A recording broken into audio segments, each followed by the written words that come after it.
ભાઈ સંજયભાઈ, નિમદાવાદના આગેવાન ભાઈ ચંદ્રશેખરભાઈ અને આ તમારા સમાજને જાગૃત કરનાર, એને એક કરનાર, એનું મંડળ બનાવનાર અને નડિયાદનો શું કહીશું વિનુભાઈ શું કહેતા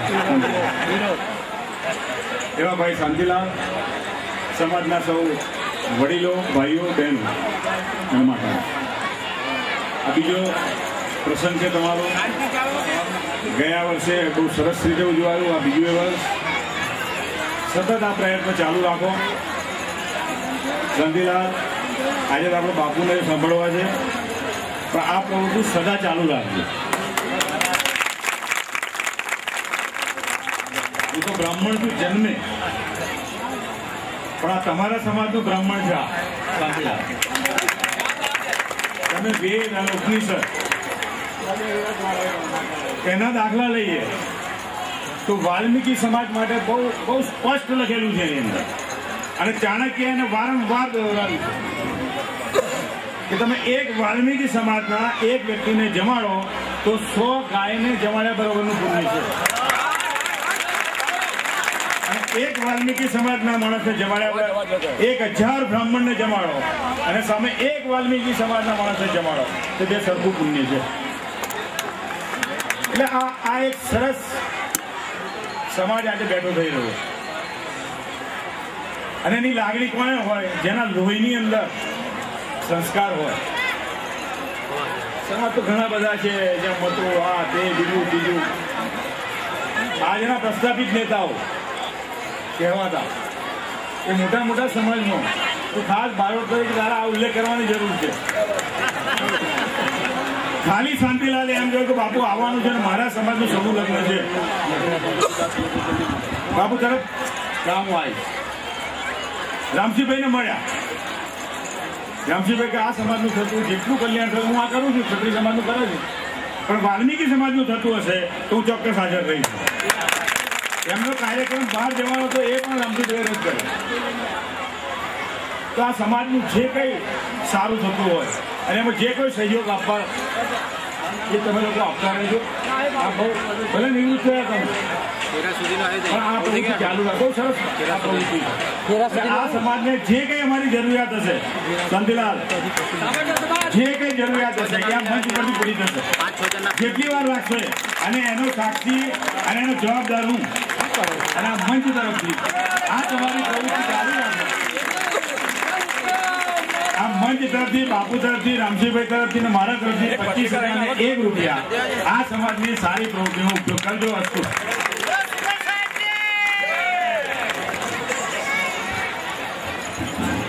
ખૂબ ખૂબ આભાર આદરણીય શુકર સાહેબ. હવે 25,000 વત્તા 15 સંજયભાઈ બોલો સંતરામ મહારાજની જય. ખૂબ ખૂબ આભાર શુકર સાહેબ. હવે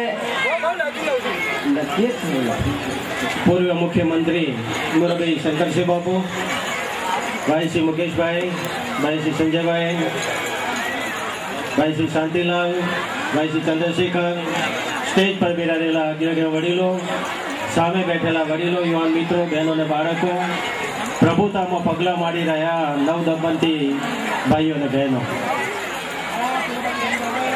સૌ પ્રથમ તો સમૂહ લગ્નની અંદર જોડાવા માટે જેણે માતા પિતાએ સંમતિ આપી એવા માતા પિતાને મારા તરફથી ખૂબ ખૂબ ધન્યવાદ આપું. આગેવાનોની ઈચ્છા હોય કે સમૂહ લગ્ન કરીએ વધારે થાય, પણ માતા પિતા જો સંમત ના થાય તો સમૂહ લગ્ન વધારે ના થાય. એટલા માટે માતા પિતાને હું ખૂબ ખૂબ ધન્યવાદ, અભિનંદન આપું છું. સમાજ માટે જે વડીલો જો ભગવાને કંઈ આપ્યું છે, અને વડીલો તરીકે ભાઈ શ્રી શાંતિલાલ અને એમની ટીમ ખૂબ સારું સુંદર કાર્ય કરીને આજે સમૂહ લગ્નનો કાર્યક્રમ જ્યારે યોજી રહ્યા છે, ત્યારે એ ટીમને પણ મારા તરફથી ખૂબ ખૂબ ધન્યવાદ આપું છું. પ્રાર્થના કરું કે એ વડીલોને ખૂબ ભગવાન શક્તિ આપે. ભાઈ શ્રી મુકેશભાઈએ કહ્યું પ્રમાણે દર વર્ષે સમૂહ લગ્ન ચાલુ રાખો, દાડે દાડે સંખ્યા વધતી જશે, ઓછી નહીં થાય એવો ચોક્કસ મારો આત્મવિશ્વાસ છે. કારણ કે હું પણ સમૂહ લગ્ન મારા સમાજના કરું, દર વર્ષે 100 ડિગ્રી ભણાવું છું. અને 100 દીકરી પરણાવું ત્યારે મને એમ લાગે કે મારા સમાજના 200 વીઘો બચ્યો. કારણ કે આર્થિક પરિસ્થિતિ ના હોય એટલે હંમેશા ગ્રામ્ય લેવલે હંમેશા જમીન ઉપર નજર જતી હોય. 1 વીઘો ગીરો જમીન મૂકે કે વેચાણ કરે અને પછી દીકરીના લગ્ન કરે તો એ વીઘું મને લાગે કોઈ દાડો પાછું આવવાનું નથી. સમૂહ લગ્નની અંદર જોડાવાથી કોઈ કશું ઓછું થઈ જતું નથી. મા બાપની ઈચ્છા હોઈ શકે કે મારા ઘરના આંગણે મારી દીકરીનો પગલો પડે, વિધિ થાય, એ મા બાપની ઈચ્છા હોઈ શકે ને એમાં માતાની વધારે ઈચ્છા હોઈ શકે, એમાં કોઈ ના નથી. પણ મેં જોયું છે એ પ્રમાણે સમૂહ લગ્નની અંદર જે જોડાય છે ને જે દીકરી આવે છે એ દીકરીઓ મને લાગે કે ઘરેથી તમે વરાવો તો દીકરીના આંખમાં આંસુ તમે જોવા મળશે, પણ એ સમૂહ લગ્નની અંદર દીકરીના આંખમાં આંસુ તમે જોવા નહીં મળે અને પ્રેમથી દીકરી હંમેશા જતી હોય. મેં મારી નજરે જોયેલું છે. બીજું એક અગત્યનું મેં જોયું છે કે ઘરે જ્યારે કંઈક લગ્ન કરીએ ત્યારે અમારા સમાજની અંદર હાલના સંજોગો પ્રમાણે કોક ને કોક છોટો પાણી વાળો આવી જાય, પણ અહીં નહીં આવ્યા હોય. મારા ત્યાં 25,000 માણસ ભેગું થાય પણ તાકાત નથી કે કોઈ છોટો પાણી કરીને આવી શકે. સાહેબ સમાજ જ એમ કે જો તે દિવસ કોઈ છોટો પાણી કરીને આવ્યા તેની ખબર લઈ નાખે. કારણ હું આટલી મોટી સંખ્યામાં જોઉં છું, મને એવું કોઈ દેખાતું નથી. વાલ્મીકી સમાજના આગેવાનોને મારી નમ્ર વિનંતી છે કે વર્ષોથી આપણે મુશ્કેલીમાંથી બહાર નીકળવા માટે પ્રયત્ન કર્યા છે અને ધીમે ધીમે મને આગળ વધવા માટે પણ આપણે પ્રયત્ન કર્યા. હું મારા ત્યાં સુધી સમાજની અંદર સામાન્ય જે વર્ગ એ વર્ગની જો ચિંતા કરી હોય આગળના વર્ષોથી તો ફક્ત ને ફક્ત રાજકારણની વાત કરતો નથી, પણ નહેરુ કુટુંબે ચિંતા કરી છે એમાં કોઈ બેમત નથી. નાના માણસને હંમેશા એને રોજી રોટીને કપડાં મળે, ને શિક્ષણ મળે, એને આરોગ્ય મળે એવી હંમેશા માટે ચિંતા કરેલી છે. એને પણ આપણે ના ભૂલી જઈએ એવું પણ મારું નમ્ર સૂચન છે. આગેવાનો જે કામગીરી કરી રહ્યા છો ત્યારે એમને કહીશ કે તમારા સમાજ તરીકે તમારી ફરજ થાય છે. કારણ કે સમાજની અંદર તમે મોટા થયા છો, ભગવાને તમને કંઈક આપ્યું છે, તો સમાજની અંદર જે માણસોની આર્થિક પરિસ્થિતિ સારી નથી સાહેબ, દીકરીનો લગ્ન કરવાનો હોય, દીકરી મોટી થાય એટલે ઘરની અંદર હંમેશાની માતા ચિંતા કરતી હોય છે અને એના પતિને કહેતા હોય છે કે દીકરી મોટી થાય છે, સારું ઘર તમે શોધી લાવો. મને લાગે આર્થિક પરિસ્થિતિની અંદર ઘણી મુશ્કેલી હોવા છતાં પણ ફરજ છે કે દીકરી મોટી થાય એટલે આપણે એને લગ્ન કરવો પડે. અને સમાજને બીજી પણ એક વિનંતી કરીશ કે આપણે દીકરાને ભણાવીએ છીએ પણ એના કરતા દીકરીને વધારે ભણાવો. કારણ કે દીકરી જો ઘરની અંદર મા બાપના ઘરની અંદર હંમેશને માટે સારું રાખવા માટે, મા બાપની સેવા કરવા માટે હંમેશા દીકરી કામગીરી કરતી હોય છે. એ ઉંમર લાયક થાય એટલે સાથે ત્યાં પણ પોતાના બાળકોનું સારું શિક્ષણ આપીને એનું ભવિષ્ય બનાવવાનું કામ હંમેશા દીકરી કરતી હોય છે. એ મેં જોયું છે. એ પ્રમાણે દીકરીને વધારે ભણાવશો તો સમાજની અંદર પરિવર્તન આવશે, એમાં કોઈ બે મત નથી સાહેબ. જે સમાજ બુદ્ધિજીવી વર્ગ તરીકે છે હું જોઉં કે શિક્ષણની અંદર કદાચ આગળ હોય, આર્થિક રીતે પણ આગળ હોય, પણ જે સામાન્ય જે વર્ગ છે એ વર્ગની અંદર મને લાગે ધીમે ધીમે શિક્ષણનો વ્યાપ દાડે દાડે વધતો જાય.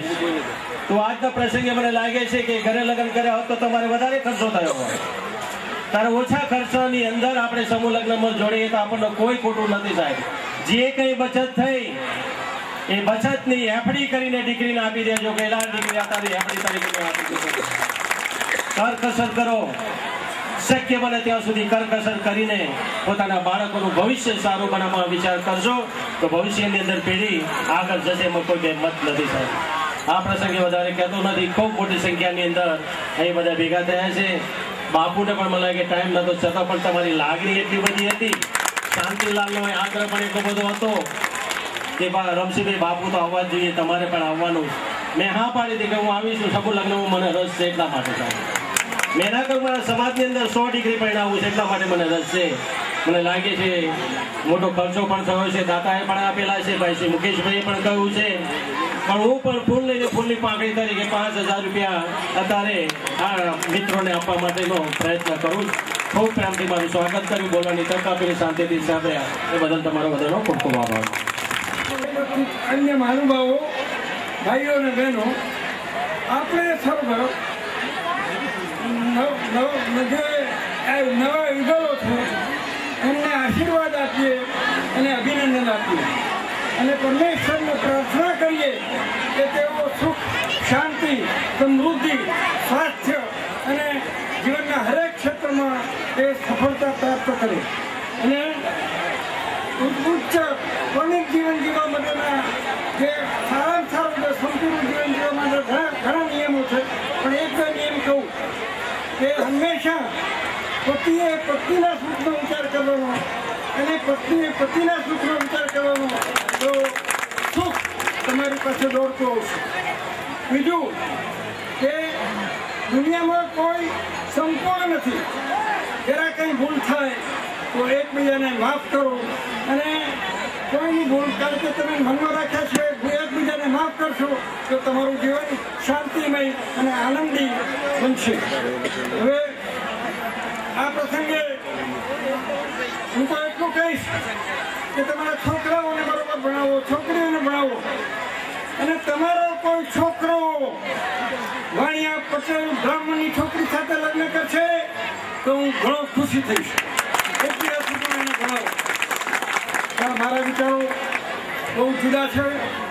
વાણિયા પટેલ બ્રાહ્મણ તો મોટાભાગે મને આમંત્રણ નહીં આપે અને તમારા સમાજનો ઉત્કર્ષ થાય અને બધી રીતે આગળ આવે એને માટે હું પ્રયત્ન કરું છું.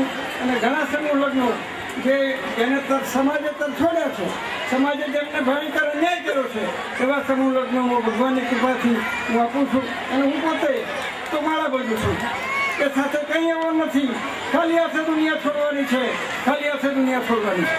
એટલે ભગવાનની કૃપા અને ગાંધીજીની કૃપા અત્યારે તો ટાઈમ નથી, હદ ઉપરાંતની ગરીબાઈમાંથી ઉઠ્યો છું અને ભગવાને હદ ઉપરાંતનું સામે જોયું.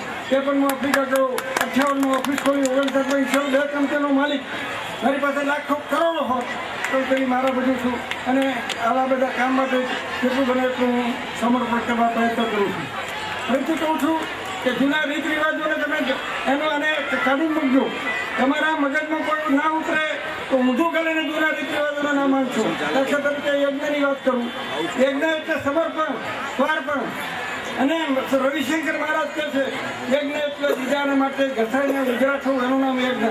આ જમાનામાં હજી પણ ઘણા ભગવાનના નામે આપણે ઘી પાઈએ છીએ, લોકોને ઘીનું નામ સાંભળવાનું મળ્યું નથી. યજ્ઞથી પાપ એ મોટો મારો લેખ લખેલો, અહીં ઘણા પુસ્તકો લખ્યા છે. એ પુસ્તકોનું વિતરણ પણ હું થોડાક આવ્યો છું એ બીજા હું વિતરણ કરીશ. એટલે તમને ફરીથી કહું છું કે જૂના રીત રિવાજો, જૂની માન્યતાઓ અને એમાંથી તમે બહાર નીકળો અને ભગવાન સિવાય તમારું કોઈ વાર કરી શકે નથી. અને તમે જાદુ, મંતર, ભૂવા ફુવા એ બધું કોઈ કશું કંઈ કરનાર નથી, ભગવાન જ છે. માટે એ બધા જૂનામાંથી તમે નીકળી જાઓ અને અત્યારે તમે જે આગળ આવ્યા છો એ રીતે ભગવાનને ફરીથી પ્રાર્થના કરું કે તમારો સર્વાંગી વિકાસ થાય. ખૂબ કશભાઈ, ચંદ્રશેખરભાઈ, સંજયભાઈ,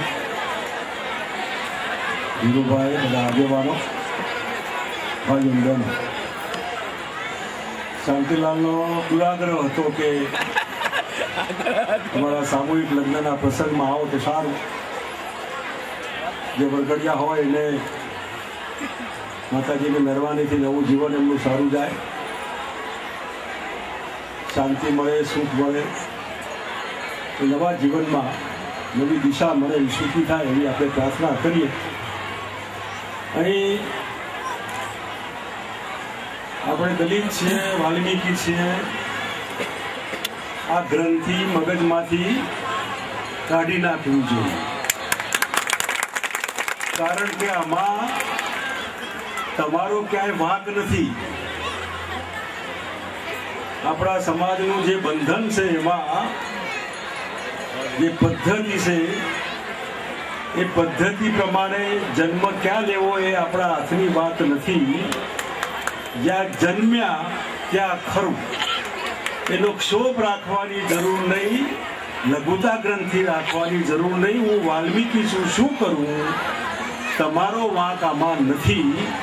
પણ જન્મ્યા પછી જે ક્રિયા કરવાની હોય, જે વિધિ કરવાની હોય એ આપણા હાથની વાત છે. અહીં શહેરીકરણનો બહુ મોટો ફાયદો એ વાલ્મીકી સમાજને થાય. ગામડાની દુનિયા અલગ હોય છે, શહેરની દુનિયા અલગ હોય છે.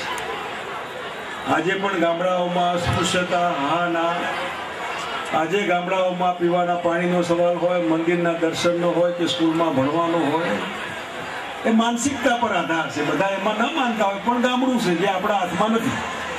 પણ જે આપણા હાથમાં છે કે કમસે કમ, હમણાં મને શાંતિભાઈએ વાત કરી કે એક વડોદરાના છોકરાએ મહારાષ્ટ્રીયન બ્રાહ્મણ છોકરી સાથે લગ્ન થયા, તો એ વર્ણાશ્રમની વાતમાંથી બહાર નીકળીને આપણે એવા ભણીએ ગણીએ જે આપણા હાથમાં છે. તમે વાલ્મીકી મટી જવું હોય તો ભણીને ગ્રેજ્યુએટ યા જે કે ડાક્ટર, એન્જિનિયર, બીજું ત્રીજું, તો તમને કોઈ વાલ્મીકી નહીં કે. વાલ્મીકી જાતે રહેવું હોય તો કોઈ ના નહીં પાડે. બહાર નીકળવું હોય તો મહેનત પડશે, અને મહેનત પડવામાં સૌથી વધારે જે આપણા હાથમાં હોય ભણવાનું, છોકરો છોકરી બધા ભણે. તો હું માનું ત્યાં સુધી આજે જમાનો એટલો જલ્દી આગળ વધી ગયો છે કે બહુ કોઈ એટલા ઊંડા નથી ઉતરતા. તમે કયા ગામના, કઈ જ્ઞાતિના, વાલ્મીકી એટલે શું, ને ઘણા બધા ભેદ ભૂસાતા જાય છે. ભણતર એમાં બહુ મહત્વનો ભાગ ભજવતું હોય છે. એટલે ભણવા ગણવામાં સવિશેષ છોકરીઓને પણ પૂરું ભણાવજો. ધીરુભાઈ બહુ સાચી વાત કરી વ્યસનોની. જેમ સમજણ ઓછી એમ વ્યસનો વધારે. માણસ સમજીને બધું કરે તો ઠીક છે, પણ સમજ્યા વગર વાદોવાદ કે જે કંઈ હોય પીવાનું, હા ના બીજી કુટેવો, એ પરાણે જો આપણામાં હોય તો દૂર કરવા કોશિશ કરવી જોઈએ સમજીને. અને હું માનું ત્યાં સુધી બીજા ખર્ચા ઓછા થાય અને ભણતરમાં અને બીજા બધામાં ખર્ચા વધે તો એ છોકરા છોકરીની જવાબદારી કમસે કમ તમારી નહીં રહે. અહીં હું માનું ત્યાં સુધી તમે પુખ્ત વયના છોકરા છોકરીઓને પસંદ કરતા હશો. નાની ઉંમરની છોકરી હોય તો ના પાડી દેજો, સ્પષ્ટ ના પાડજો. છોકરો હોય તો ના પાડજો. અને શક્ય હોય તો કમાવામાં બેમાંથી એક જણ કમાય આવું રાખજો. અંદર બે પથરા મા બાપના ઉપર વળી વધારાના તમે એમનું ઠેકાણ દો અને બની જાય બે વધ્યા તો તમે એને ભણવા એ નોકરી કરે છે કે એ જો એટલું એક સર્ટિફિકેટનો આધાર રાખો તું કમાય છે ભાઈ, આ જવાબદારી તું વોરે છે, એ જવાબદારી નિભાવવાનો કે આની થોડી ચિંતા થાય તો સારું. નહીતર આપણી તો પદ્ધતિ છે છોકરાઓના આ ધુમાડિયા કરે એટલે વાત પૂરી થઈ, પછી એમનું જે થવું હોય થાય. તમે મા બાપ પોતાના માટે લગ્ન કરે છે કે છોકરાઓ એમના માટે લગ્ન કરે છે એ જ સમજ નથી પડતી. જેટલો આનંદ મા બાપને હોય એટલો કદાચ એ લોકોને નહીં હોય, એ લોકોને હોય તો મા બાપને નહીં હોય. તો સમજીને આ બધામાં આપણે આમને પરણાવીએ છીએ, નવી જિંદગી આપીએ છીએ. એ ચીલા ચાલુમાંથી બહાર નીકળીને એના પગ ઉપર છોકરો ઉભો રહે અને પછી પરણે તો વધારે સારું. એટલે મા બાપની જવાબદારી એટલી વધે અને ઘરમાં એટલા પ્રોબ્લેમ વધે. એટલા માટે એક સામૂહિક લગ્નનો આશરો તમે લીધો છે, બહુ સારી વાત છે. હજી પણ આવતા વર્ષે મહેનત કરશો તો કદાચ 50-100 તમને યુગલો મળી રહેશે એવા બધા. અને એમને ડોનેશનની બહુ ચિંતા નહીં કરવી, પૈસા તો મળ્યા કરશે. ખૂબ બધા સ્પોન્સર કરવા વાળા મિત્રો આવશે, પણ તમે ખૂબ સારી રીતે સમાજની સેવા કરો. અને અત્યાર સુધી જે રામસિંહભાઈએ વાત કરી કે કોને તમારા માટે લાગણી હોય, એ લાગણી એ પ્રમાણે આપણે પણ લાગણી વ્યક્ત કરવી જોઈએ. એટલે સમય આવે લાગણી વ્યક્ત કરશો તો એ ઘણું.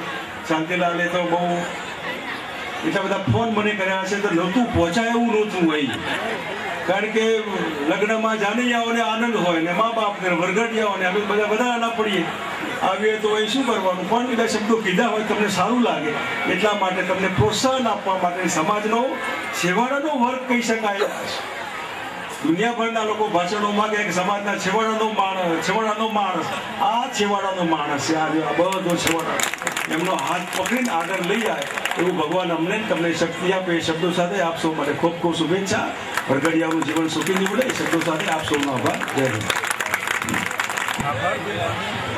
મને બોલતા આવડતું નથી કારણ ગાય કલાકાર પણ એ ઉપરથી હોય શંકરસિંહ બાપુ લાગેલા હોય તમામ મહેમાનોને હું તમારી સમાજ વખતે હાર્દિક સ્વાગત કરું છું. જય માતાજી, જય માતા. પંચકમાંથી દૂર દૂરથી પધારેલા સમાજના ભાઈઓ અને બહેનો, આજે આ ચિત્રે સમૂહ લગ્ન બસમાં ગુજરાતના નાથ એવા ગુજરાતના માજી મુખ્યમંત્રી શંકરસિંહજી વાઘેલા બાપુ, માનનીય અમરસિંહ રામસિંહભાઈ, ખેડા જિલ્લા પંચાયત, તમને આનંદ થશે કે જ્યારે બાપુ મુખ્યમંત્રી હતા, મુકેશભાઈ જિલ્લા પંચાયતના પ્રમુખ હતા, ત્યારે આપણી કુળદેવીનો રોડ જે મુકેશભાઈએ બનાવેલો, એવા મુકેશભાઈ આપણી વચ્ચે છે. મુકેશભાઈ, મારા સાથી મિત્ર સંજયભાઈ, ચંદ્રશેખરભાઈ તથા પાઉલભાઈ, દિનબંધુ કાકા, જે પોતાનો કિંમતી સમય વ્યર્થ કરી અમારા સમાજમાં જે પધારી અમને પ્રોત્સાહિત કર્યા અને દર વખત પ્રોત્સાહિત કરશો એવી અભ્યર્થના સાથે સૌનો ખૂબ ખૂબ આભાર. જય હિન્દ, જય ભારત.